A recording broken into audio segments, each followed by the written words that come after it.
So I'm privileged today to talk to you about some of the most important findings I think that social scientists have ever produced. And I would like to take claim for these findings, but I can't.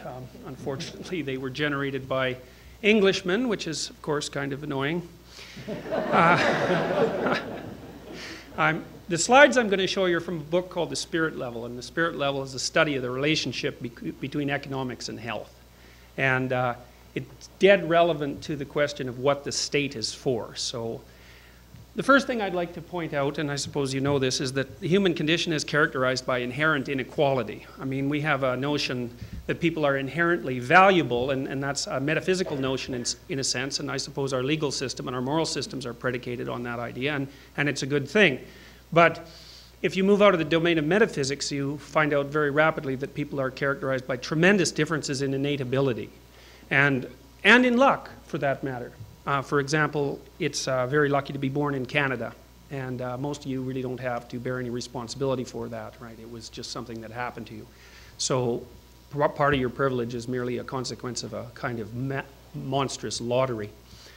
So one of the consequences of inherent inequality is that there is a tremendous disparity in distribution of resources. And this disparity characterizes every society that's ever been founded. Pareto, who discovered this inequality law, basically pointed out that 20% of the people always control 80% of the resources. And in fact, it's somewhat worse than that. And because of that, when you're thinking about economic issues, you have to think about economics in two ways. You have to think about absolute poverty and its potential effect on people. But it also turns out that you have to account for relative poverty. Now, you know, you might be all familiar with the rule of thumb idea, for example, that poverty causes crime. It's actually the case that that's not true.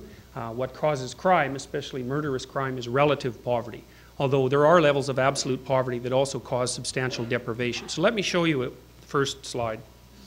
So this is a very interesting graph, and you can't really see the countries on it, but that's okay. On the left-hand side of the graph, you have life expectancy in years. Along the top, along the bottom, you have national income per person. And what you see, if you look at the very top by 80. On the left-hand side, Costa Rica, which has an average national income of about $10,000, has hit 80 years in life expectancy, whereas the Americans, which have an annual income per person of $40,000 a year, have also hit 80. And so what that indicates is that below $10,000 a year, things are going to be pretty rough for you. But above $10,000 a year, you will have almost already got everything that money can buy you. So that's pretty interesting. So then you can see, well, it's definitely useful to remove absolute poverty, but after you remove absolute poverty, there are other factors that start to determine how people's lives are progressing. Now let's talk a little bit about relative poverty. Well, approximately speaking, 20% of the population always has 80% of the wealth, and of course there are societies where that's those distributions are much more extreme. It's worse in some wealthy countries than in others. So the Americans, the Portuguese, and those who inhabit Singapore live in countries where there's tremendous disparity in wealth distribution, even though the average income is quite high. And it's better in some other countries. So the Scandinavian countries and Japan are outstanding for their ability to decrease inequality in their societies, economic inequality. It turns out that Canada is basically in the middle, but advancing quite rapidly towards the status of countries like the US, Portugal, and Singapore. And the problem with that is that there are real consequences, and the consequences are so massive that no one suspected them. So this is, on the left-hand side, what you see is an index that's made up of the following indicators, and they're important indicators. Life expectancy, math ability and literacy, infant mortality, homicides, imprisonment, teenage births, trust, obesity, mental health, mental illness, including drug and alcohol addiction, and social mobility. And along the bottom, you have income inequality. That's an index that's made up of the ratio, the amount that the top 20% of the population owns compared to the bottom 20%. And what you see is there's an absolutely perfect relationship between inequality in rich countries and that cumulative index. And that is one of the most powerful relationships that's ever been discovered, not only in social science, but in any science at all. Now, the reason for this, it seems to be that people are very, very sensitive. Their nervous systems are very, very sensitive to status differential.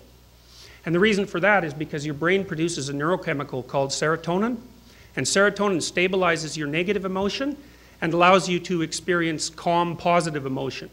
And if you're low in status, your brain doesn't produce very much serotonin, and that destabilizes your nervous system and deprives you of hope. And the physiological consequences of that are that you produce a tremendous amount of a stress hormone called cortisol, and that does pretty much everything bad that you can think of to you.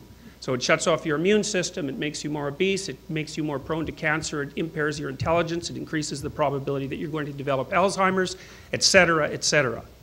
Now the reason that happens is because if you're low status, your brain assumes that the environment is dangerous, even if in absolute terms it isn't, and it prepares your body for emergency action, which is a high stress condition.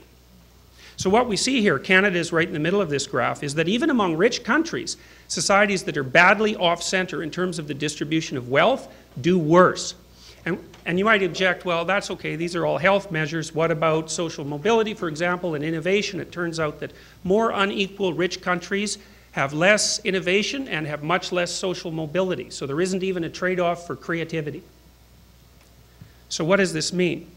Now, the authors of this book, Wilkinson and Pickett, have also demonstrated in the US that the very wealthy in the US are likely to die about 5 years earlier than the middle class in Scandinavia and Japan.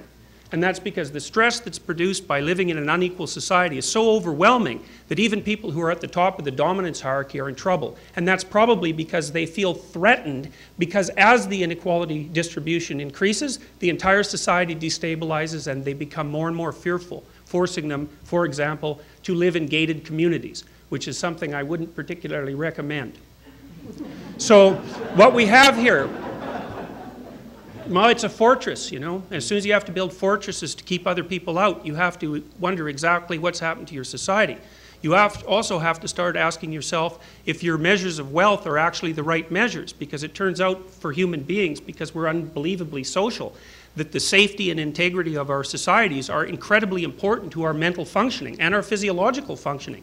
And so if you calculate wealth without taking into account the stability and opportunity of the surrounding community, it means that your measures of wealth are wrong. So what's the state for?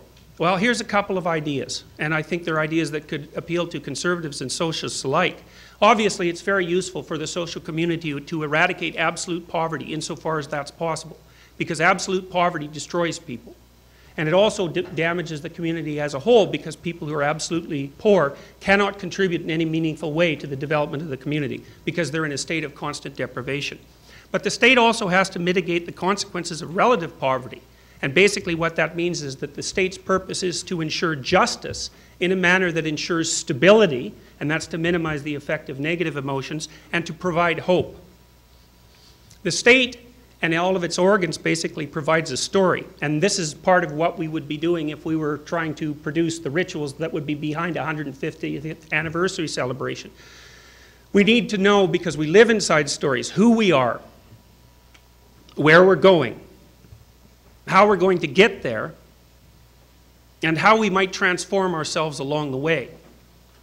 And the function of stories is exactly to communicate that to people, and the fact that those things are so important is part of the reason why stories are so tremendously important to us and why we learn as a consequence of listening to stories. So I suppose you could think to some degree that 150th celebration is a story.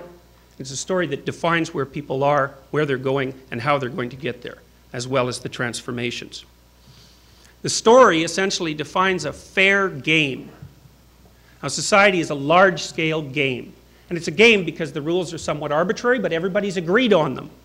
If the game is fair, everyone gets to play, and that means people aren't disenfranchised as a consequence of loss. Some will win, and that's okay, because there are certain kinds of games where winning is necessary to allow people to experience hope. But if the game is fair and proper, then those who don't win can still thrive, because that means they have the possibility of playing again. So that's the definition of the state. In 8 minutes. Thank you.